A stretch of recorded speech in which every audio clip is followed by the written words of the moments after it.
Piero Liati had no real problems, but couldn't match his teammates' pace and ended the leg in 7th.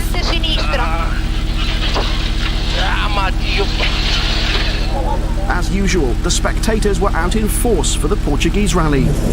Freddie Loix was running a privateer Toyota for the first time, and a good day helped him to 5th place.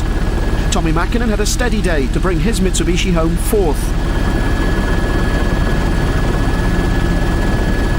Sainz struggled with suspension and transmission problems, but recovered to end leg 1 in 3rd. Kankkunen was still 2nd after setting the fastest time on stage 8. Opens to flat right. 100. Fastest on 6 of the 10 stages, McRae's lead was comfortable, but there was concern about the Subaru's engine. Now, the engineers seem to be looking closely at the engine tonight. Is there a problem? There is certainly something wrong. It's not 100%. We'll find out more when they finish this service. Leg 2 began just before dawn and saw the drivers tackling 10 special stages from Viseu back to Matosinhos. Mäkinen's day began well. He set the fastest time on the first stage, but the second was the Finn's last.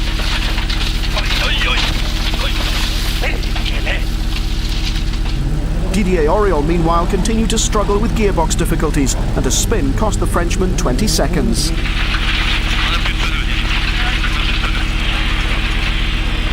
The gearbox is damaged again, and we're just sort of deciding whether to continue. We'll have a look and see if it'll stay in some gears now. If it will, he'll continue. If it won't, that's it for him. But Didier and Denis finally called it a day on stage 16. Despite McRae's concern about the Subaru, the Scots set the fastest time on the day's second stage. Crest 50. Left over crest, keep out, and 3 left minus opens. To go. No 3Ks. Into 6 left over crest. What is it? Puncture. That puncture cost Colin time, but he still retained his lead. We had a puncture and the EMI didn't work for some reason, so we lost 30 seconds. Second overnight, Kankkunen pushed hard in the morning, but the Ford ran into trouble at service. We will see if the car is still okay, because we have a little problem there in the diff now. Those difficulties dropped him to 7th. After this last agonal stage, there's a lot of oil on the sump guard, and what's basically happened is that the pinion bearing on the front differential has collapsed, which means that if you continue, eventually the diff will seize. So we've decided to take all the shafts off and convert it to two-wheel drive.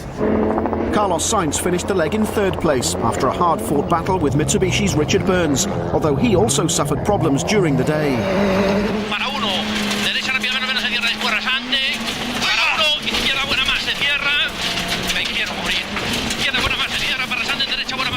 Carlos and the team had expected more. I have a problem in the last stage with the brake pipe, and the car was turning when braking only one wheel in the front when I was braking, so it was very difficult. Burns, though, lost the battle with Sainz and finished the leg in 4th place. To jump 100, 90 left plus.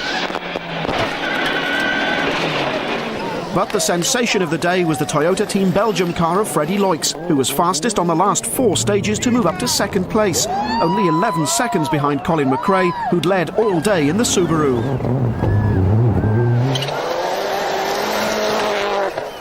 Are you surprised that Freddie came on so fast, so late, and caught up to almost 11 seconds behind? Yeah, I mean, Freddie wasn't a guy we were...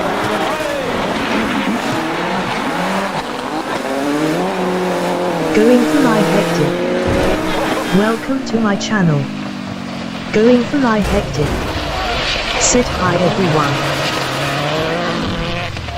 Going for live hectic. Sit oi3 gave you life.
After three of the most demanding rallies on the FIA calendar, the championship returned to Europe for round 4 and the Rally of Portugal, where the thick dust and huge crowds are only 2 of the hazards. The city of Porto on Portugal's west coast provided the picturesque backdrop to the rally, and the first of Leg 1's 10 stages saw head-to-head action, with the drivers competing against each other.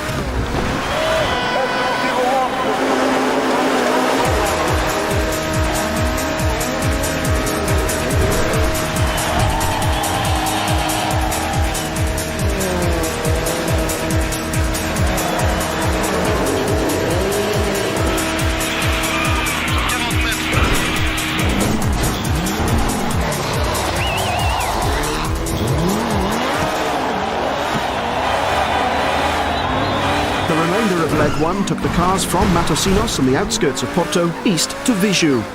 After a poor start to the season, all eyes were on the Subaru team.